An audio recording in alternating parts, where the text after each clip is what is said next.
Following the continued collapse of Ubisoft on the Euronext exchange in Paris, Wall Street analysts are trying to piece together exactly what happened. Maybe they should have actually been listening to certain YouTubers and social media personalities out there and even their own gaming audience. But today, we get something like this, or really Friday, as the discussion you're about to see was recorded. Video game maker Ubisoft in chaos after anti-DEI backlash. And the excuse making is what you would expect. Coordinated efforts by quote-unquote incels and the far-right opposition to DEI. But I think what's most important to understand, and what I want to explain today, is why I think this particular Wall Street analyst made these incredibly ridiculous comments.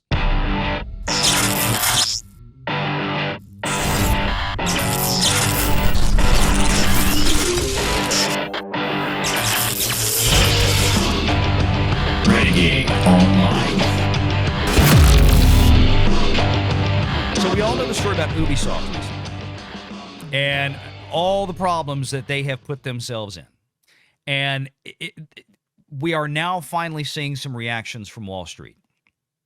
And some of them are hilarious.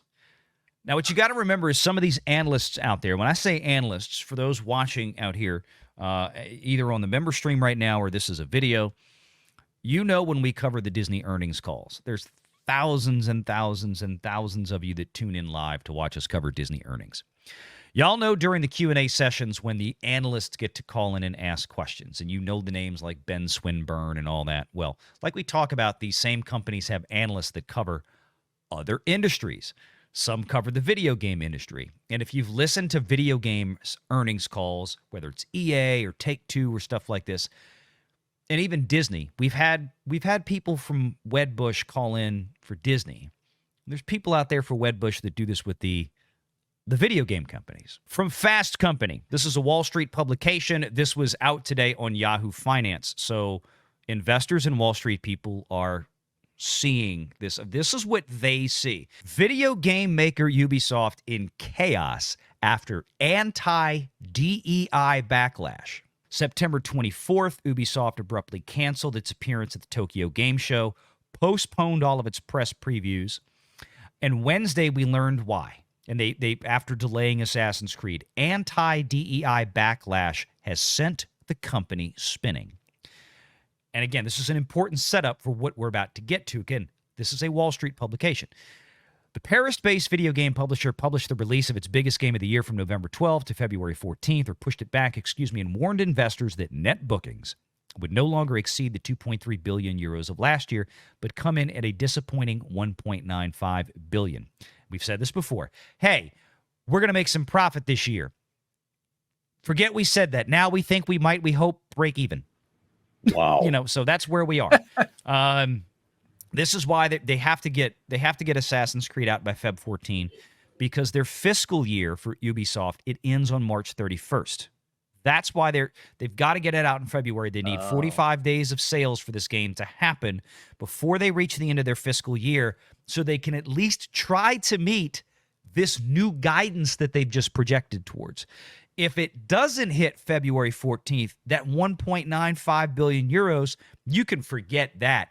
And we don't even know exactly, and we won't know until October 30th, how much of Assassin's Creed they're really banking on. How much of that 1.95 billion euros is that? We're going to find, we'll know a lot more on October 30th at their next earnings call. The bookings shortfall was technically due to the delay and disappointing sales of Star Wars Outlaws. However, the underlying reason for both of those, says the article, at least in part, is the far-right opposition to diversity and inclusion. What? Wow. The far right? Have they even reached out to the slight right to see how they feel about this? Or the left even? I want to introduce you to Michael Pachter. He is one of the managing directors for Wedbush. And what he does there is he is a coverage analyst for the gaming industry. See, Michael is a managing director providing coverage of entertainment software, entertainment retail, social internet, e-commerce, and movies and entertainment sectors for the last 20 years, about 24 years now, as a matter of fact. He also hosts one of the most significant and highly regarded industry events during the annual E3 conference. So he's been around a while, and he's playing with the big boys. Wedbush is a Los Angeles-based investment firm, I should say. They have about $3 billion of assets under management at last reporting. So pretty sizable firm, and they're the size of firm that can have their own industry analysts.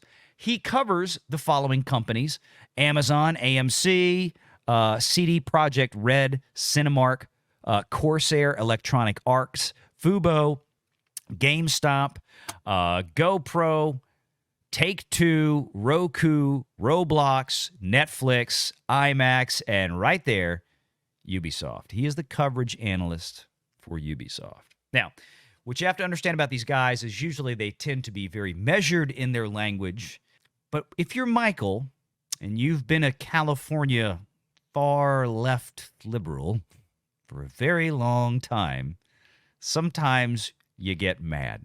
Outlaws, which has a female-led character, received mostly solid reviews from professional critics, but many players gave it a 0 rating out of 10 on Metacritic, citing, quote, forced DEI narratives and claiming the developers, quote, spent more time on the woke culture than on the story and the gameplay. That review bombing, driven by anti-DEI backlash, seemingly worked and set off a chain of events that led to Wednesday's announcement. And here it is. Michael Proctor of Wedbush says, quote, we believe that Star Wars Outlaws was impacted by a coordinated effort. He's telling this to investors at Wedbush, clients at Wedbush. We believe Star Wars Outlaws was impacted by a coordinated effort that sought to troll Ubisoft specifically and Star Wars content in general. This is a case of a rare incel victory that led Ubisoft having to take down its numbers. This is a Wall Street analyst who operates the coverage of the video game industry at a $3 billion investment management firm in Los Angeles. This is stuff that he's putting in a letter to investors. So he's basically saying that because incels are mostly referred to as white males, and I actually did a video on this earlier today, funny enough. So he's saying that most of this is due to white men who can't get girlfriends. That's basically what he's saying. Yes, white men who can't get laid. White men who can't get laid put together a coordinated effort to break Ubisoft and troll them and destroy this game. If I could just speak to something I didn't get invited to the meeting. You've got kids. I know. I'm married and I got kids. That's why I didn't get invited. I'm just going to point this out. This is not, they're not selling fitness products here. They're not selling health food. If you're going to try to sell to anyone, if you're going to, okay, I know that this is a classic gamer stereotype here, but if your product doesn't appeal to incels, you have a problem on your hand if you are making a video game. It never ceases to amaze me how industry professionals, like big timer analysts like this guy, can just go on and say such terrible, awful things about people he doesn't even know, and just be so bombastically wrong too.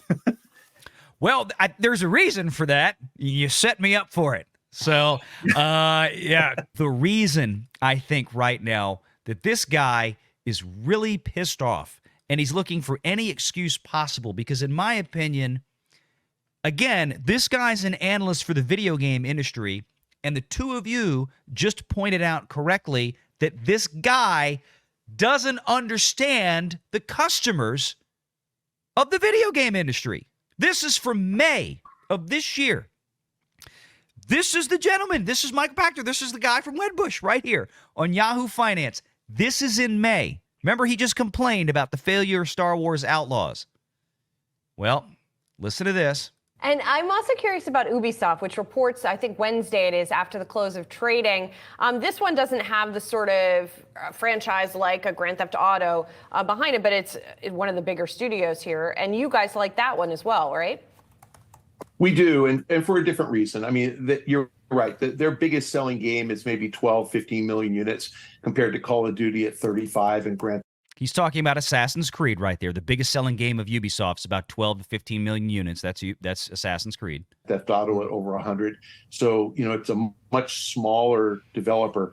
What we like about it is that they've kind of, their lack of performance the last 5 years suggests that they're positioned to really perform well in the next couple of years. Can we back that up? I want you to hear what he just said again about Ubisoft. What we like about it is that they've kind of, their lack of performance the last 5 years suggests that they're positioned to really perform well in the next couple of years.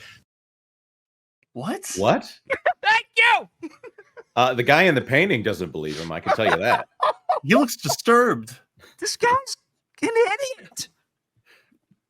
You know what? This company has sucked so bad the last 5 years. That means we know it's going to do great next year. What's important to understand about this, again, this is a professional, very well paid. We're talking probably $1 million plus a year. Easy for a guy like this in Los Angeles. He's putting out recommendations to the nearly 10,000 clients of Wedbush, which they have about 10,000. Okay? And he's telling them here, yeah, Ubisoft's $22 right now. It's great. You ought to buy it. Because it's done so badly the last 5 years that it's going to get better now. That reminds me of the people in the casino that would just keep putting money in and money in and money in and say, well, it's got to pay off sometime. It's got to pay off sometime. Except that this is saying that past performance is indicative of nothing. Performance, bad past performance is an indication that, it's going to go through the roof. Why? Yeah. Well, it's their turn. Right. That's it. I don't understand his reasoning. It's because he's saying that it's going to get better because it can't get any worse. Right. I guess. When was that interview from I just played? When did I tell you it was from? It was from May. It was from May, right? It's from May. Y'all want to know what else had already happened by the time he did that interview? You want to know what else was in May? What game did the incels ruin? I'm thinking it's Star Wars Outlaws, which was this trailer debuted in May before his interview. I was trying to place this because I know that I played this because I just canceled my Ubisoft Plus subscription. I played this for that gameplay, and whoa, that is a rough. 134,000 down votes. This was in May when this idiot was saying it's been so bad the last 5 years, but it's about to get better. Just really a handful of incels making a coordinated effort, y'all. How would we coordinate such a thing? I am still waiting. I'm gonna tell my That's wife. so weird. We're not sleeping together anymore. This. I'm not gonna sleep with my wife anymore, so I can become an incel because I want in on this gig. Because if I can have this kind of power, I want it. Short stocks.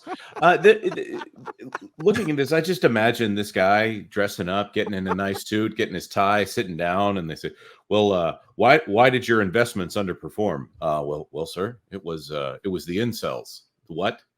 This is corporate language that would be in a letter to investors. So when he says "we believe," he is saying we, the management team here at Wedbush, the people who are managing you, our 10,000 clients.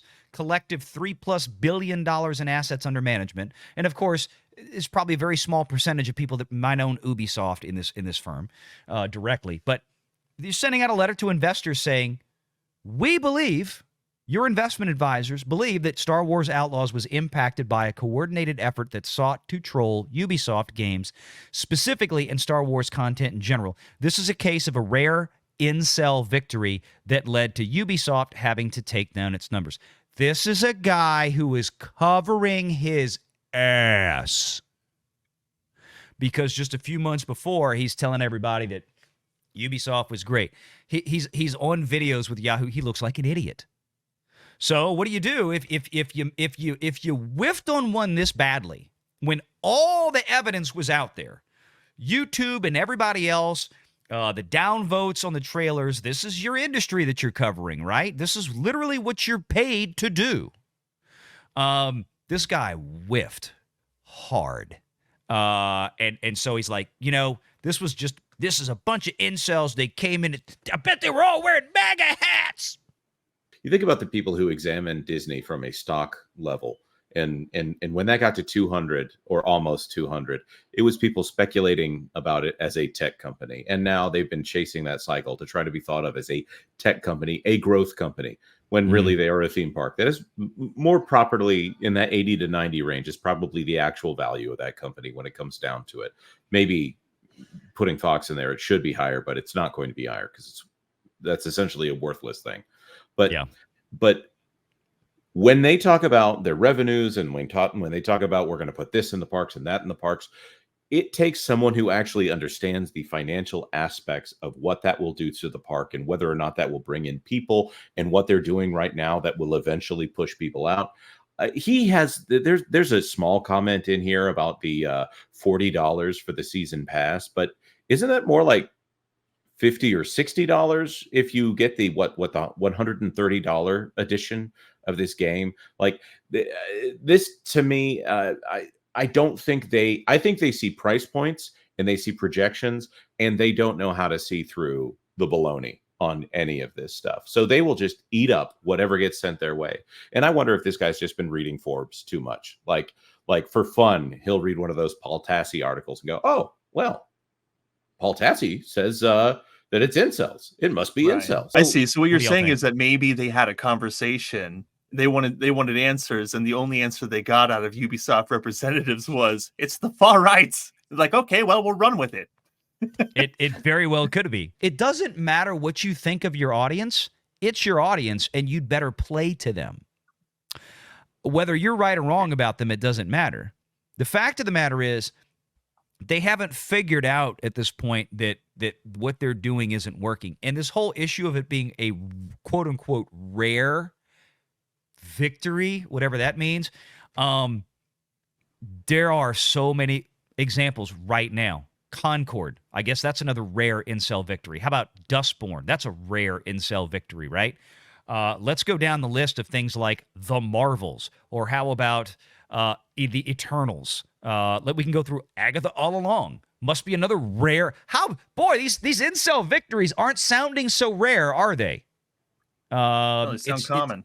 Yeah, exactly. That's the point. Is that it's not a rare. It's neither rare nor incels nor really a victory. It's just the fact that your audience is just not buying what you're selling. You have moved on from your audience. You're trying to go find new modern audiences that don't exist.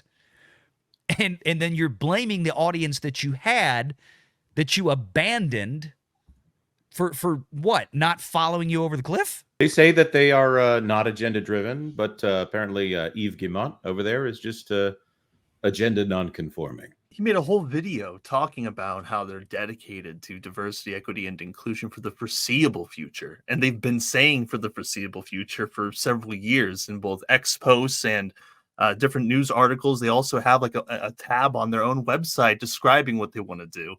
Yeah. It's like they really can't hide this. I really think they think that we're all stupid. Make sure you're subscribed to Valiant Renegade and join us every Sunday at 6 p.m. Eastern for the live show.